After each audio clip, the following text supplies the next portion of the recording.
Welcome, everyone. I'm Diana Blom from the music area of Western Sydney University. In Sydney, we're in lockdown.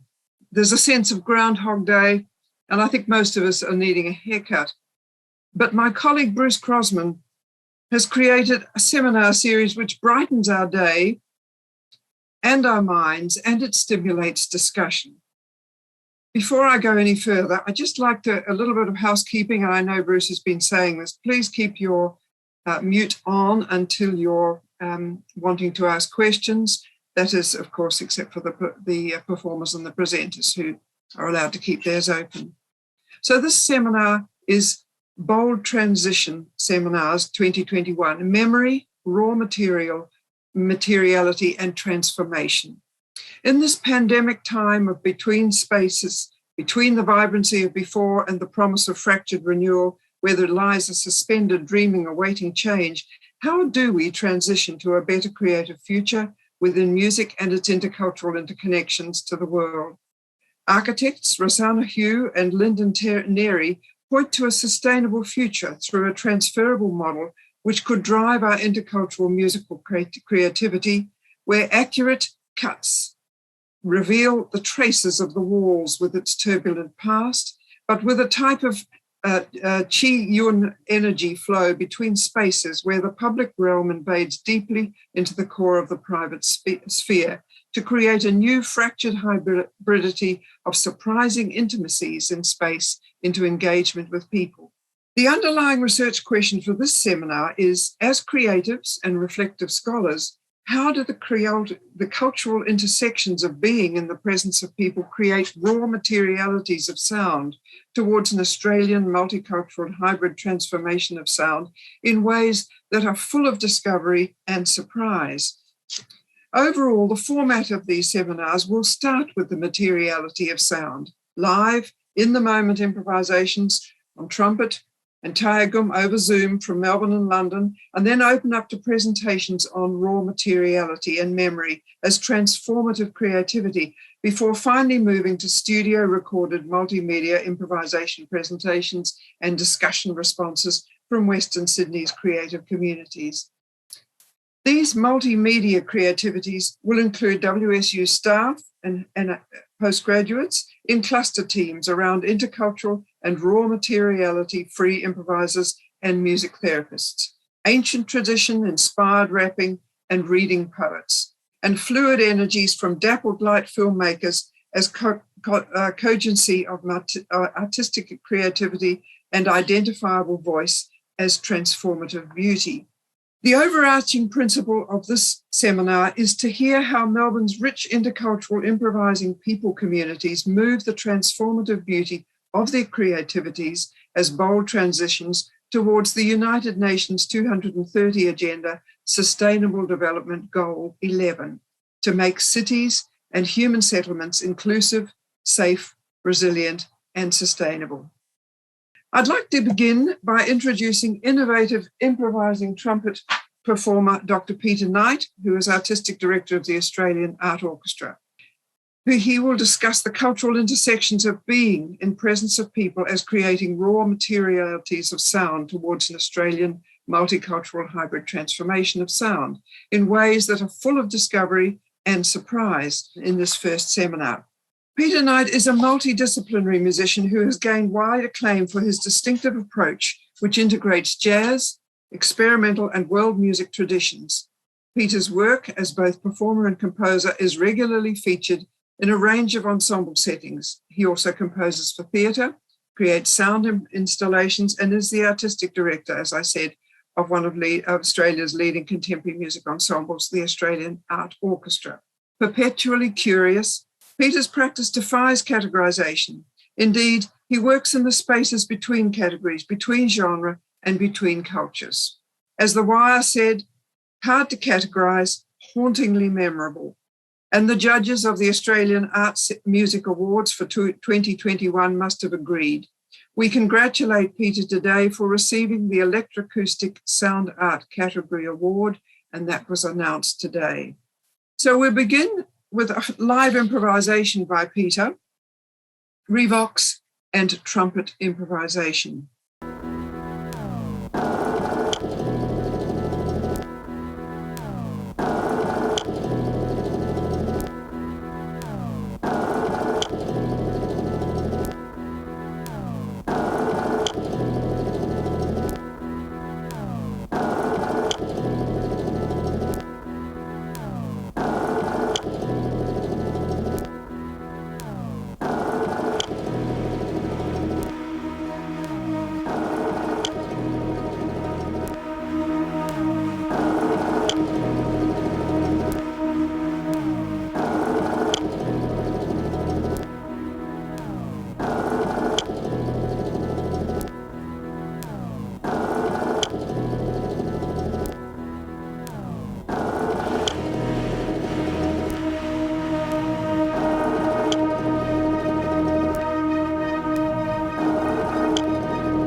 Thank you, Peter. Thank you. I can switch to my computer sound now and speak to you. Can you hear me? We can. Great. Thanks for listening. We have another performance. This is Roger Dean and Brendan Smiley and John Incarnassau, and they will create music in response to the poetic challenge from poet Hazel Smith. And this is under the title Headless Reminiscences. I'll tell you a little about everybody. Hazel Smith is a writer, performer, and poet who holds the prestigious position of Emeritus Professor, Writing and Society Research Centre at Western Sydney University. She works in multidisciplinary collaborations with the innovative group Australysis. Smith is active in the areas of poetry, performance, and new media, and her work has appeared in numerous international literary magazines and in literary, musical, and multimedia anthologies. A recent electronic chapbook of poems, Learning to be a Human, was published by SOD Press in 2020. Brendan Smiley is saxophonist who made a living in the 1990s with kitsch bazaar show band the Andy 500 and guested on recordings by the Gadflies, Front End Loader, and Jimmy Little, among others. Since the mid-2000s, he has featured in improvising groups, The Monstrous Now and Espadrille, the latter with John Incarnassau. In these groups, he's worked with electronics as well as saxophone. Brendan is an associate lecturer, music and music therapy, creative music therapy in performance and sound production at Western Sydney University. Roger Dean is a composer, improviser, and researcher in music, cognition, computation at Marx Institute, Western Sydney University. He founded Australysis, which has performed in 30 countries. His performances on the bass, piano, and laptop range from the Academy of Ancient Music to the London Sinfonietta. His improvising collaborations from Ted Curson to Evan Parkin. Dean's work is on 50 commercial CDs and many intermediate and installation pieces with Keith Armstrong, Will Lewis, Hazel Smith. His creative work centers on keyboard, ensemble improvisation, and computer music composition. John Incarnassau, the fourth musician, lectures in music School of Humanities and Communication Arts at Western Sydney University. His book, Punk Aesthetics and New Folk, was published in 2013. John's research interests include popular musicology, composition, and music education, and he's presented his research internationally. Recent releases include albums by Nature Strip, Espadrille, and Warmer, as well as an album of solo guitar improvisations, Giraffe Solos, in 2014. He heads the independent labels China Pig and Psycho Pajama. Let's hear Headless Reminiscences.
Logic, a succulent back and forth between underwater voices.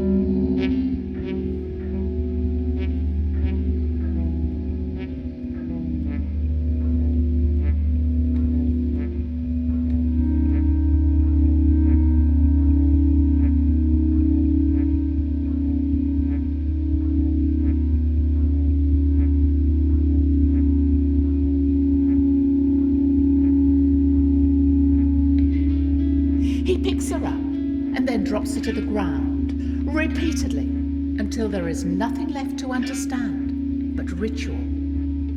She flips east, she cranes west, her long neck strained but vigilant. She spreads her scarf generously across an arc sea levels.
She puts on and takes off the jacket, fumbling with hooks and buttons.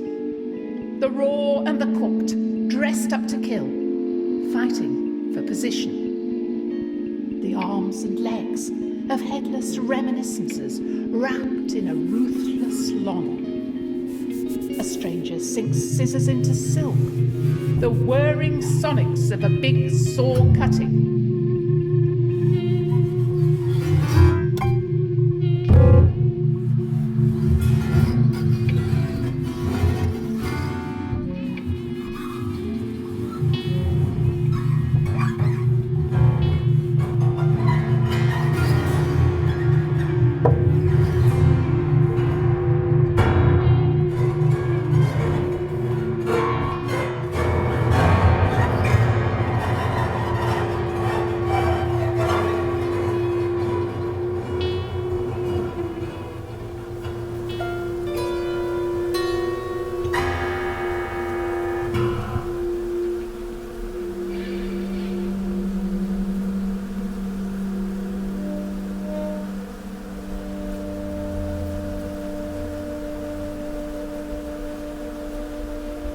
You take the camera out. The birds blown away. The thunderous applause of non-clapping hands permeates the now. Bubbles rise like agile limbs in the boiling ether, poise amongst the flickering.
Thank you very much.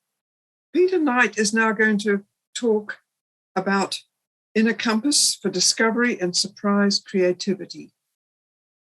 Hi. Surprise and creativity. Well, for me, that comes down to spontaneity, and that's very much related to intuition. I'm trained as a jazz musician, and for very many years worked on perfecting the idiom of contemporary jazz, and then I was distracted from that by a question that kept on getting louder in my mind, and that was that what am I doing playing music that sounds like something that came from a different time and place?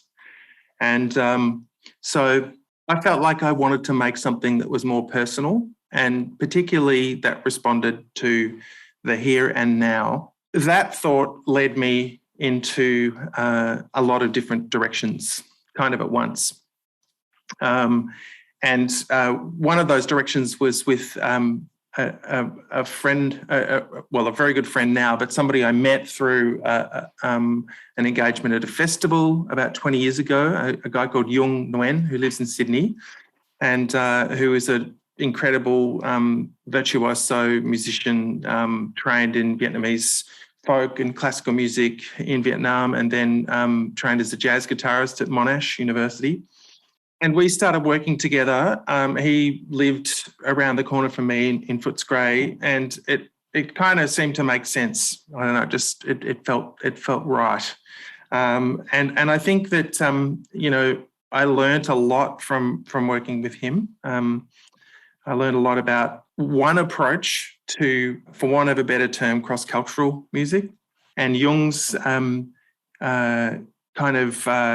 drive for doing this project that we created together called Way Out West was that he said he didn't want to play anything that sounded like Vietnamese music. He didn't want to play anything that sounded like jazz.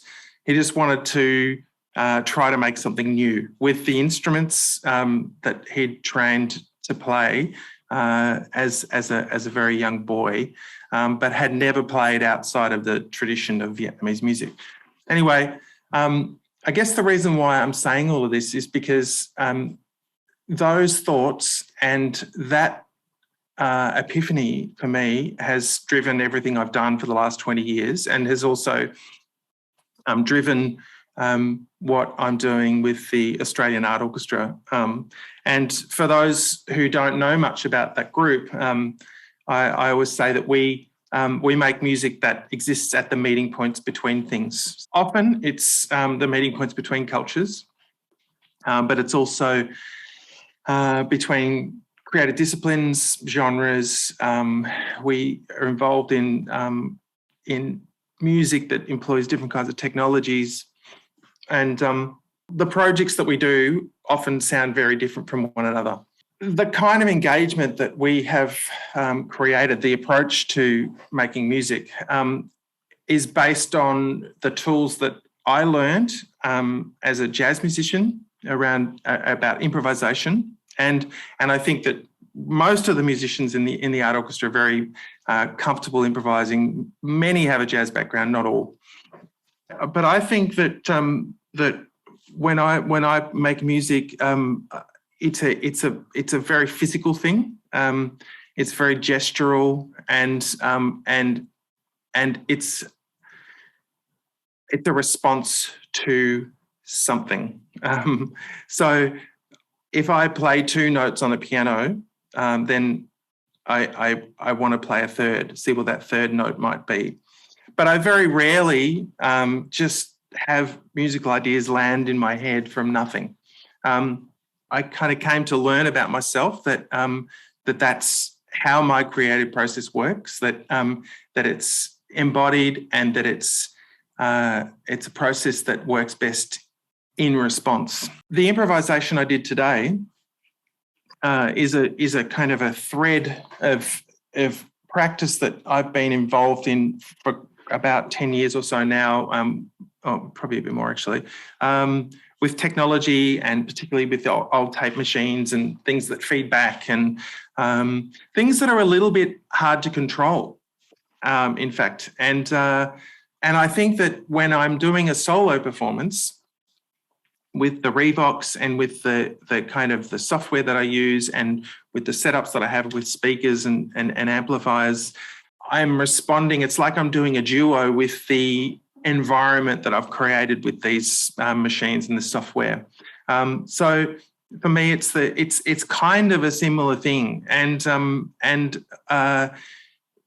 it does come back to listening, trusting intuition, improvising, and listening is something that happens on different levels. It's not just listening to sound. It's listening to your own thoughts. It's listening to the things that you say to yourself as you play. It's trying to listen to, we don't do much. We don't do much in a room together these days, but when we are playing in a room together, it's also listening to people's body language. It's listening to the dynamics that arise, the spontaneous dynamics that arise. And I think that improvisation is a beautiful tool for facilitating the holding of space and deep listening. And so that's what it's all about for me. And I hope that answers the provocation. Thanks very much, Peter. I was just going to say, I've read others. One of the comments you made, I read other people talking about how working as a musician with technology is like a collaboration. It doesn't have to be two people; it's you and the technology itself. John and Carnassau is going to give a short response. Thank you. There's a lot of what you said that I can relate to, Peter. I feel that that sense of collaborating with the space is something that I'm very aware of, and the idea of collaborating with the equipment is something I'm very aware of too. Brendan Smiley and I have done a lot of collaborating, a lot of improvising together, particularly in the group Espadrille, and so that group was myself on guitar and radio and effects pedals, and Brendan on saxophone and electronics, and a drummer. It was first Josh Isaac and then Holly Harrison. And our music was all completely improvised, except for one sort of framed piece that I devised for the group. And it's like there's an interlocking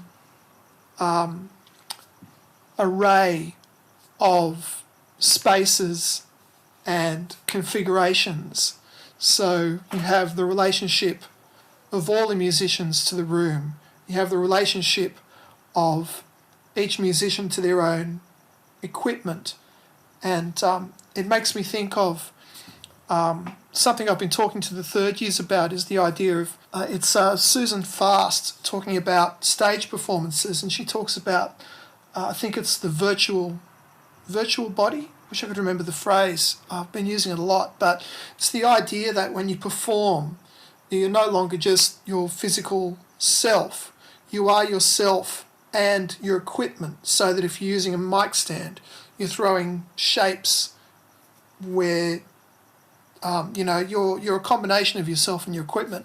And although it's not quite the same, because it's not necessarily physically performative in that sort of sense, each of the musicians has their relationship with their gear, which is an extension of themselves.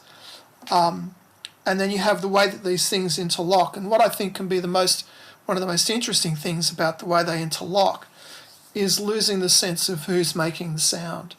And even in that piece that of Hazel and Rogers and mine and Brendan's we heard then, I was able to lose the sense occasionally of who was making what sound, of that beautiful ambiguity between my acoustic guitar creating feedback through an amplifier with my acoustic guitar and Brendan's sounds on the saxophone. And they're the sorts of spaces we would often get to with Espadrille, where the collective sound becomes a living thing that's related to the space, and you start to lose the boundaries between the individuals, and you kind of surrender to the moment, the experience, the musical experience that can never be repeated. Yeah, there's a lot of what you said, Peter, that resonated with me. And I really enjoyed your piece. I like the sense of sort of neither here nor there, and to me the use of the Revox has a very evocative sound that does make me think of experimental music from, I would say, the post-punk era is how I would put it. But the entire way that you configured the piece, of course, transcends. It doesn't sound like music from the late 70s. But it has those hallmarks, and that's something that I relate to as well, because if my use of, I've got this little keyboard that has a radio in it, and I've used it a lot with my improvisations, and using it with effects pedals, there is this sort of sense of almost technological refuse that it's kind of superseded technology, and there's a beautiful nature to the analog timbres that does evoke decades past, and yet you put it in this new context, and it's music that could only happen in the present. I think our ears love that tape saturation, don't they? I don't know what it is, but and it is evocative, and it's there's all sorts of layers there too. But thank you. I appreciate what you said. Thanks, John. I was just going to add, and it can't be reproduced on acoustic instruments. It's its own unique sound. Or digital instruments, yeah. Oh, okay. Thanks very much. Thank you, everybody. That's the first half. That's the context. The second half is two multidisciplinary collaborations of Western Sydney University musicians. The first we're going to hear is Andrew Milne, who will be leading the second creative team with higher degree research candidates Joe Truman on voice and piano, Jinju Yang on gaigum, Joe Tabua on electric guitar and Fijian lali percussion, and they are musically responding to a poetic challenge from poet Josh Mustafa. And the whole event is called Laughter and Forgetting. I'd just like to tell you a little bit about these musicians. Andrew Milne joined the Marx Institute as a postdoctoral research fellow in the late 2013, shortly after completing his PhD in computational musicology at the Open University UK. In 2016, he won an ARC DECRA Award for a 3-year research project entitled Uncovering Universal Mechanisms for the Communication of Musical Emotion.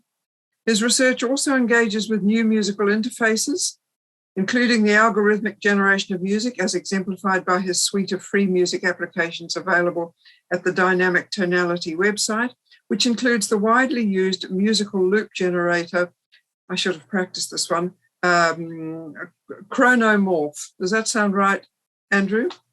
Oh, well done. Perfect. Joe Truman, voice and piano. Joe Truman's remarkable voice exceeds 3 octaves, from dark mezzo to high soprano, improvising flights of song, bird calls, didgeridoo cries, all resonant with microtonal complexities and haunting overtones. The artist's express focus is on the voice and its ultimate potentials, realised over some 30 years in live performance and an extensive catalogue of radio appearances and radiophonic works. Truman appeared at the 2013 Mona Fomo Music Festival in Hobart in 2 dramatically mercurial improvisations with Len Marks on guitar, Daniel Grinvolds on electronics and sampling, and Joe was on voice, piano and looping. Jinju Yang is a composer and gaigum player, and she's researching Korean women's folk songs from Chungcheong province in Korea. Joe Tabua, his sound world embodies large slabs of colours that juxtapose indie rock influences with aleatoric and minimalist finesse. Tabua's Fijian and Australian heritage are intertwined profoundly, thus creating an electrifying and distinct compositional voice. In February 2016, Joseph was the recipient of the Australian Postgraduate Award and began his PhD at WSU. And Joseph Mostafa, the poet, he's interested in the spaces between things, between prose and poetry, idea and narrative, the written and the spoken word. Currently a doctoral student in the Writing and Society Research Centre, Western Sydney University, he is researching prehistory in fiction, narrative, form, and representation. And let's hear Laughter and Forgetting. At 1 minute past midnight, the last concrete mixer creaked a final time and fell silent. Each week since then, a little more river sludge dissipates, and a few gudgeon dare to flit and shimmer.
In stillness, the forgotten begins to emerge, a steady subsonic grind of tectonic slippage, until the gradual powdering of earth bones reveals a whisper etched on the smooth core.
Shed your skin, pluck your feathers, scour your intent, swallow your panic, cradle your memories, loosen your jaw, finish your broccoli, count your blessings, watch your neighbour, dissolve your presence, spin your cocoon. Dim your sight.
laughter and forgetting, in a rising froth of tiny bubbles, a tight weave of interlocking gazes, thin voices punctuated by frail gestures, mirror against mirror, the sound of the pulse only. Something will have to give.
Terrific. Thank you very much.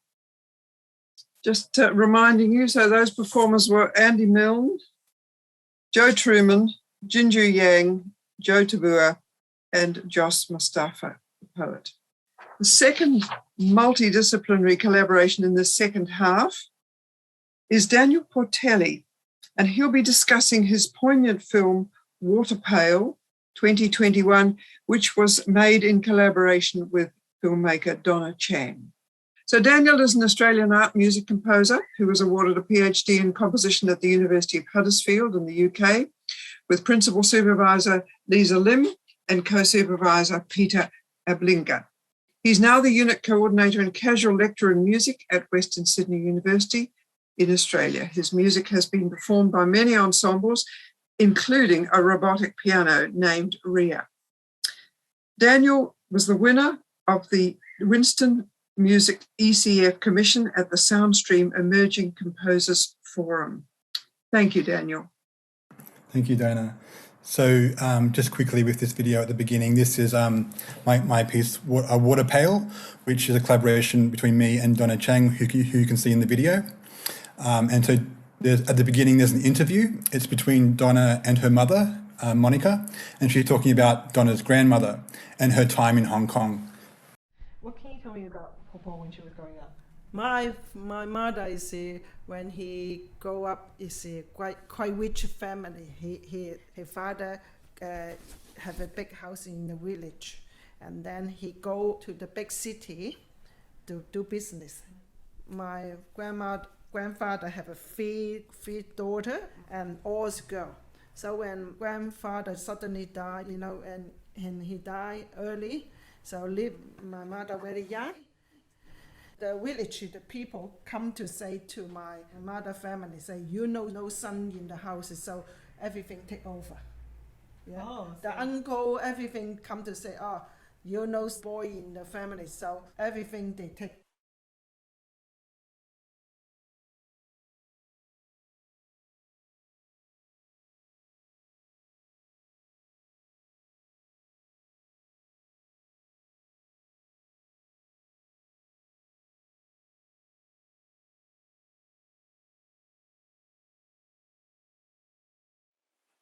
Second daughter give away and they die. Give us somebody they look after no good.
So now this video shows the context of that video in the installation setting. So there's a TV there, and that's where the video was playing. And so it was actually in the form of an installation. And this was exhibited at Wells Square in Sydney earlier this year in March. And as part of the Now You Hear Her festival, it was a festival dedicated to women, dedicated to great women. It was all sorts of works were put on. There were lots of musical works, performances. So I did it in the form of an installation. But this very much well could have been a performance as well. And so as you can see, there are these oil drums, these cooking oil drums that have been turned into a drum, like a drum that you can hit with a mallet. And there are imprinted on these drums are these symbols, which is the Chinese characters. They're all different for each drum. That one says water. This one says family, and so the other ones say female and work. So the work is about the labour and burden that Donna's mother and Donna have to burden for in today's society because of the gender-based discrimination that was put upon her in Hong Kong and even in today's society. There's also other symbols which are rabbit and horse. So that's the symbol for horse. And horse and rabbit signify the Chinese New Year zodiac animals. So Donna's mother, Monica, is the horse, and Donna is the rabbit, the year of the rabbit. So she's trying to bring together the family lineage, or the female maternal lineage of her family, and signifying the importance of that. So we've got work, family, the female, and those symbols are all on there. And so I should also mention that on the inside of these drums are transducers, so little speakers that resonate. So you're meant to walk around and listen to them, and each one's different, and you're meant to explore the installation like that. And so moving on to the next slide. These are the historical images of that time. So this is in Hong Kong. These are these water pails that they used to use. They actually were these cooking oil drums. And so you can see someone carrying it there with a bamboo stick. There were different types of water pails, but as you can see in the photos, there are these metal ones as well. And so it's really interesting to have this kind of connection between the past and the present. And so discovering these images and these footage and historical things was really interesting, and it definitely fueled the work. See if I can pause it on maybe that one. And so you can see them all lined up in a row like that. So it's actually during the water famine in Hong Kong. So they didn't have water. There was various reasons why there was water famine. It was a particularly difficult time. There wasn't any sort of there was a growing population. There was low rainfall. It was a dry season, and the catchment areas weren't doing anything. So they had real issues with water. So that's what this work is based on. And I think I will leave it there because that's my time allocation for the video section, and then I'll get on to my talk later. Thank you, Daniel.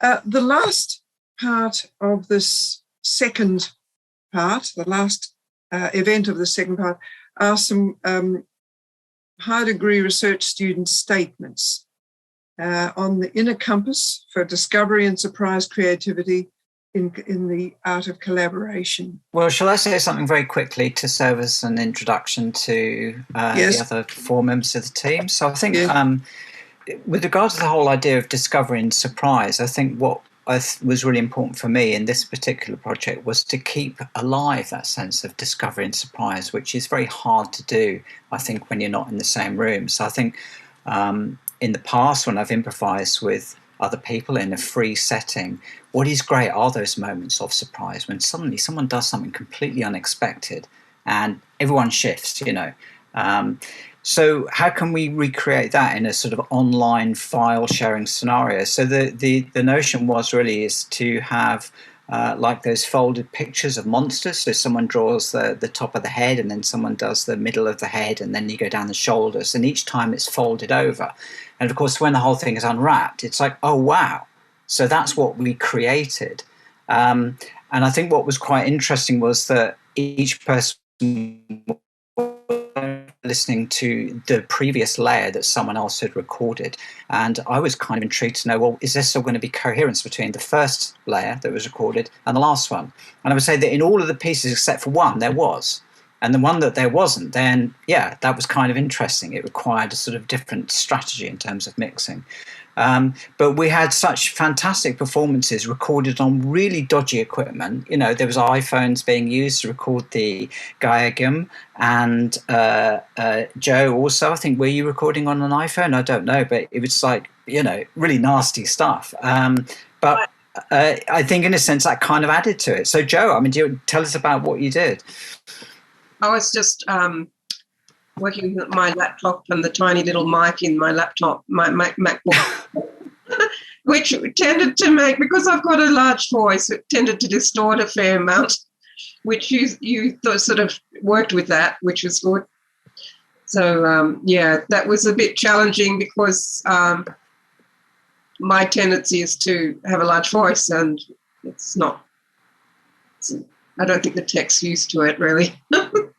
I recorded on GarageBand and then imported stuff to iTunes and then sent the folders to you. So, yeah, and Joseph, I get the feeling that you were using a whole bunch of different things, and there was guitar, synthesizer tracks, there was some percussion tracks, which I wasn't sure if that was real percussion or whether you're using samples or whatever. Do you want to fill us in a bit? It's all a mystery to me.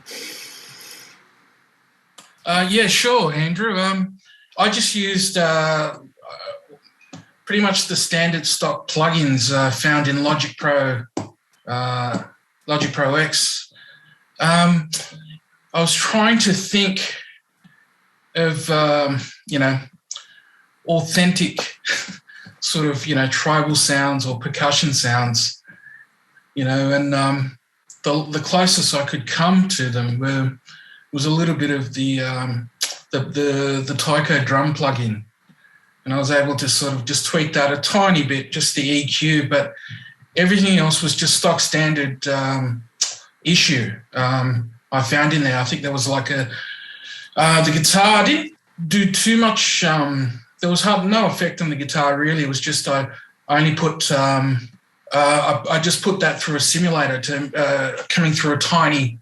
To sort of make it sound like a tiny speaker, a very tiny speaker. And with the layers, there wasn't too many layers, even though it sounded like that.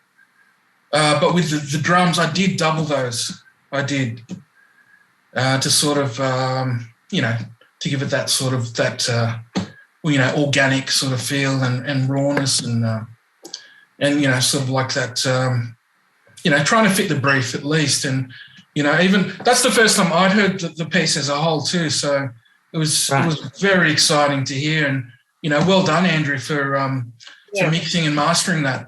Thank you. Well, I'm because there's a question I actually wanted to ask, because I realised that this is probably the first time that anyone actually in the group has actually heard this. So I was kind of curious to know whether people were surprised at what came out of it. I was quite surprised, or pleasantly surprised. I thought you did a good job of fairly disparate material. So it all came together quite cohesively in a way, and even the different piano sounds were your piano sounds and mine. I mean, the instruments were totally different, and that was an interesting counterpoint. It was like one was an echo of the other. Yeah, well, yours was a real piano, and despite the fact it was recorded on fairly sort of low-tech equipment, it actually just sounded kind of a lot better than the piano-tech artificial piano that I was using, which was all very hi-fi and stuff. But there's something about a real piano, you just, I don't know, you just can't capture it. Jin, I wanted to ask you as well. I mean, how did you find the process of working at recording against these sort of single tracks? Is there anything you want to tell us about how you did it or what you thought about it? I was trying to use different techniques. The stroke is usually played by my pure fingers. Look for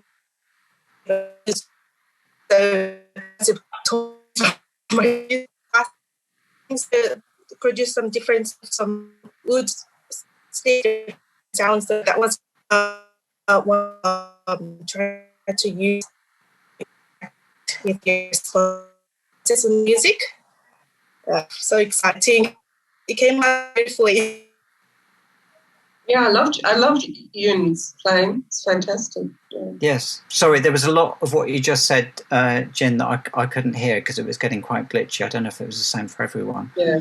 But I think you were kind of saying that you were maybe using slightly different playing techniques to what you might usually use. Yes, so I was using more like plastic and wooden materials to add different sound produced. Yeah, that was a good challenge for me, and I think it came out together very well by responding with the person who has made the layer before me, and Yes. Yeah. Yeah, I mean, your playing was so expressive. It was beautiful. So it was really sort of a pleasure to mix. And then I don't know if Josh is actually here. Are you here, Josh?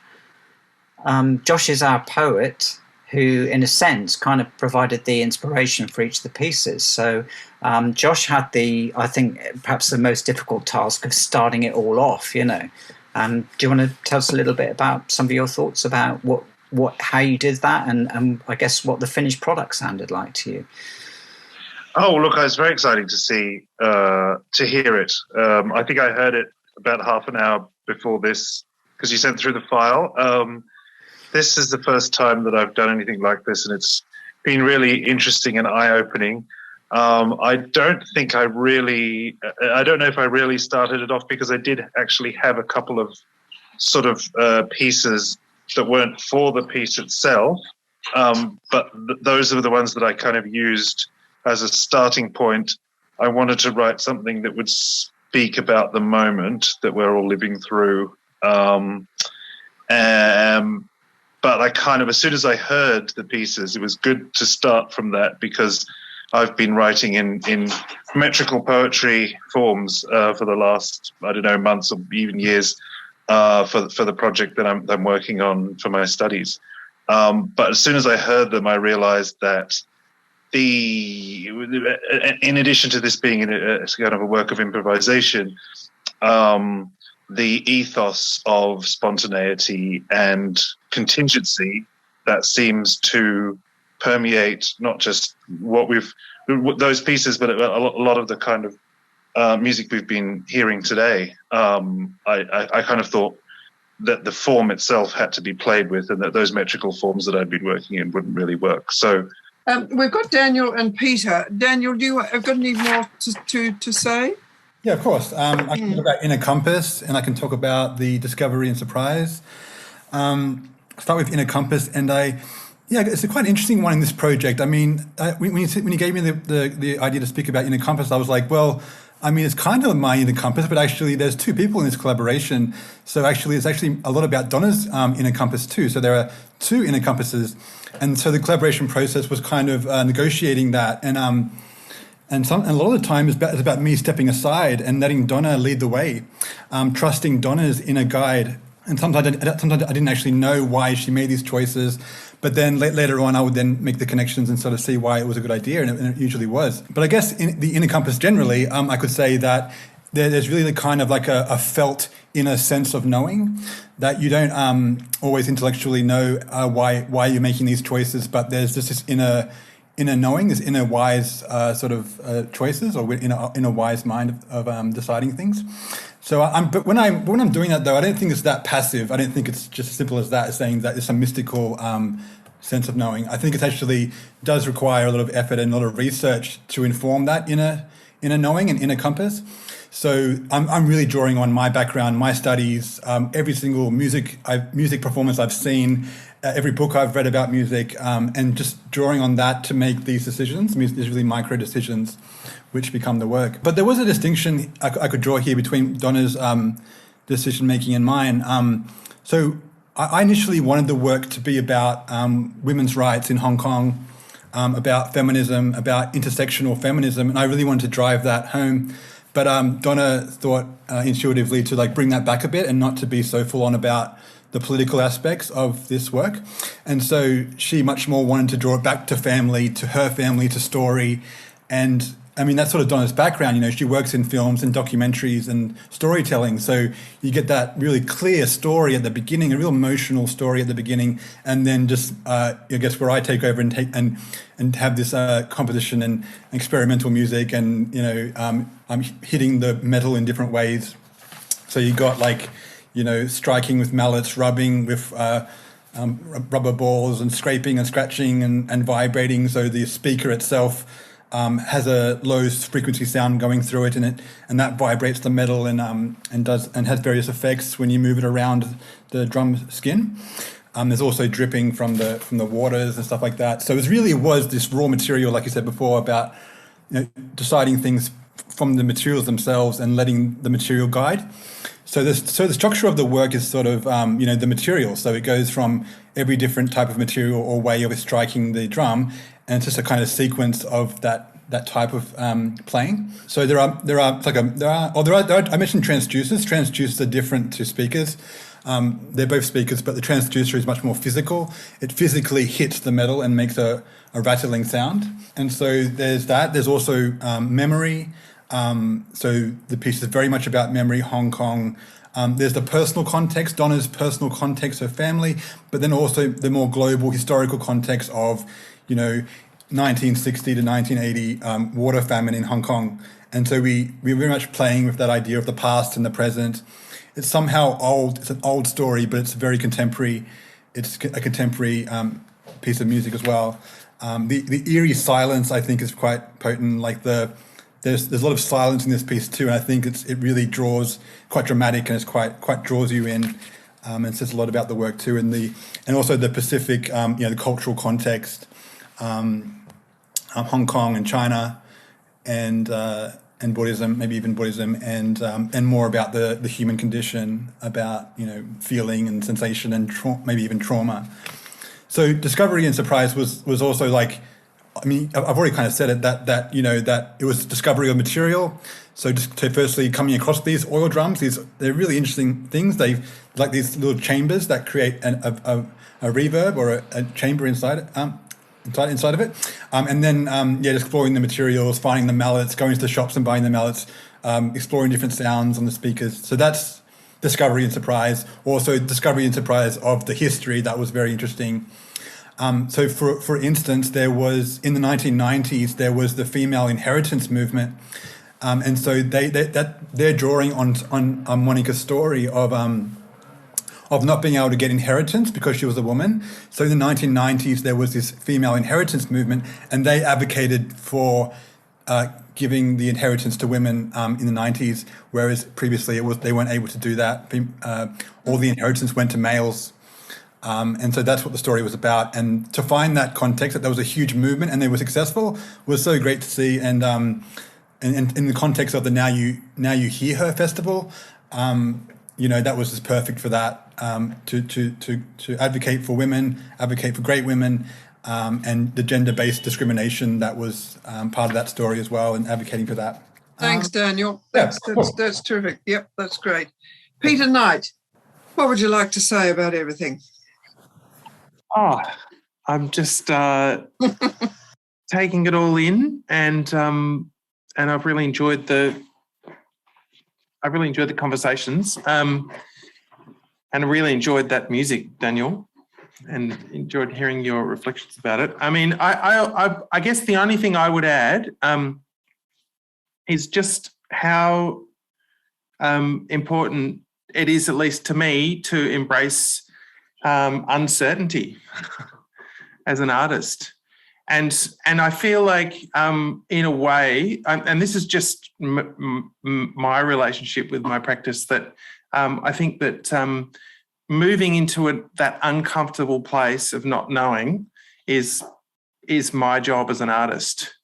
And I've tried to use it as a guide, actually. Like when I feel a little bit uncomfortable, like I just really don't know what I'm doing, then I think maybe that's when something might be happening. That and the notion of unproductivity.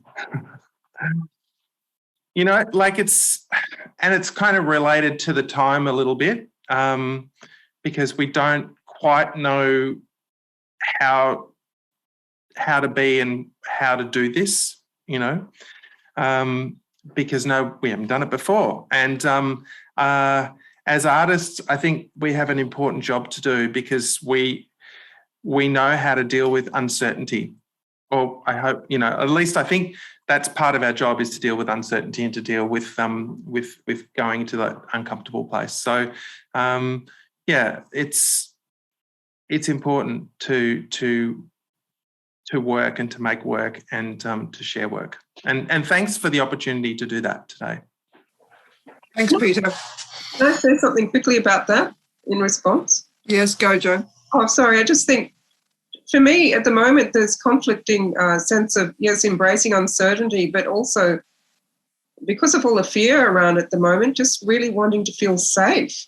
And it's not, so they're like two polarizing forces, and how, you know, so I feel to get both those elements in work is like, what is comforting music? What makes you feel safe?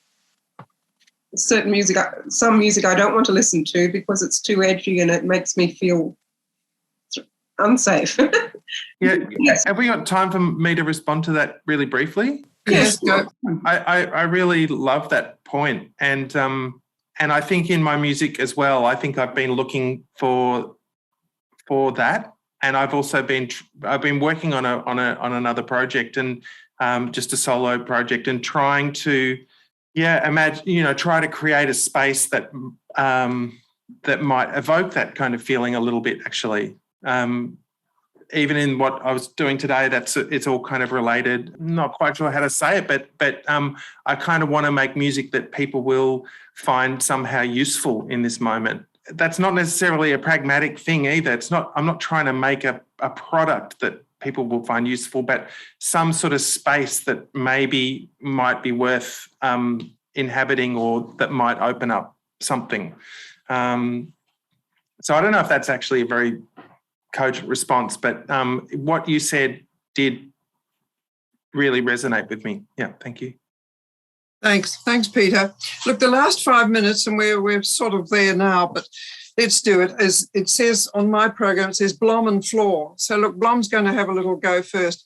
Being a good researcher, I'm kind of wrapped everything up. I like to tie everything into neat little things. And I've got down here bold transitions, memory, raw materiality, and transformation. So that's the topic we're dealing with. And so I think these rich collaborative possibilities and the raw materiality of these collaborations create bold transitions and transformations. And these collaborative possibilities are huge today. Musician and technology, digital technology, instruments, voice and technologies, poetry and music, film and music, staff and students, that different one, Western and non-Western intercultural sound sources, and then even within intercultural possibilities, people who are born in a country, people who have lived in the country, people who visited a country, people who just know about it, creates different levels of memories, different levels of interculturalness, if you like, and therefore different transformations and transitions. Okay, Floor, who'd like to have a talk about anything really that we've been listening to and heard about today? Can I say something, Diana? It's Deb. Yes, go for it. Just what Jo was saying, like music is really, what do you call it? It's an open slather really, because comfort, like some people feel like comfortable listening to metal, some people feel comfortable listening to horror, you know, and some people are comedy. So really, it's like the eye of the beholder, really, music, when you think about it, because everyone feels comfortable in their own skin listening to something different. So whatever, like some people feel uneasy listening to metal, that's not my favourite thing, but I've sort of, since I've been doing the music degree, I sort of take it on board to go, hey, this is interesting, but it's not my thing. But it's like I'm open to, you know, different prospects, but you can't really say what's comfortable and what's uneasy to people, because what is comfortable to someone else is like uneasy to someone else, you know what I mean? Like it's sort of a Jekyll and Hyde thing, sort of thing. Not everyone, that's why we're unique and we're individual, because we like different things. Thank goodness we all like different things. Who else? I just don't say that. So yeah. A lot also depends your association with certain music that you've developed historically, I think, as well. I'd like to say something. Can you hear me? Yes, Wendy, go for it. Here's my cat. Sorry, I've noticed a lot of pets are appearing. Sorry. I just wanted to say what a pleasure it is to join this forum from the screen media area. And I've been starting. Debbie, I know we've had a little conversation. Hello. On email, and we've got the same last name. But I've been working with Bruce to collaborate. But we're not related, though. No, we're not. Not that I know of. Not that I know of. And yeah, what I wanted to say, sorry, very quickly, was that I've really enjoyed today. I just think I've joined belatedly. I should have joined more of these forums, and I've really enjoyed. I really want from the screen media area to establish more collaborations with music. And I'm really glad to see you, Alison, here too, because I think design, screen media and I can all collaborate in creating. I'm interested in creating sort of visual interpretations of music. Is Claire Deek still here? No, I think she might have left. I think she might have had to go. Composed the music for my last 3 projects. So sorry, I'm just a quick thing to just say it's wonderful, and I really love to establish more of a collaboration between screen media and music. Good, thank you, Wendy. Yeah, sorry, I'm babbling. I hope that was all right. No, that's good. Look, everybody, it's 6:40, and I think I'm going to take the opportunity to thank all of the performers and the speakers, and also very much to thank Bruce Crosman, my colleague, who puts these wonderful seminars together. They are, quite frankly, exhilarating and always interesting to hear, and music and spoken word. I can hear myself bouncing back, so someone's got something up. So look, thank you, everyone, and good night. We'll see you at Seminar 2, which is going to be held when, Bruce? Caught me out there, October, yeah. Yes, we'll be bombarded with marketing as it's coming close. Yeah, I think it's October the 11th. It's on Thursday. Yeah. It's Helam Kim from London, who's also Peter's great friend. Terrific. Thanks, everyone, and good night. Thank you. Thank you. Thanks a lot. Wonderful night. Thank you. Fantastic. Thank you very much. Thank you. Thanks, everybody. It's been a pleasure. Bye. Thank you, everyone. Thank you.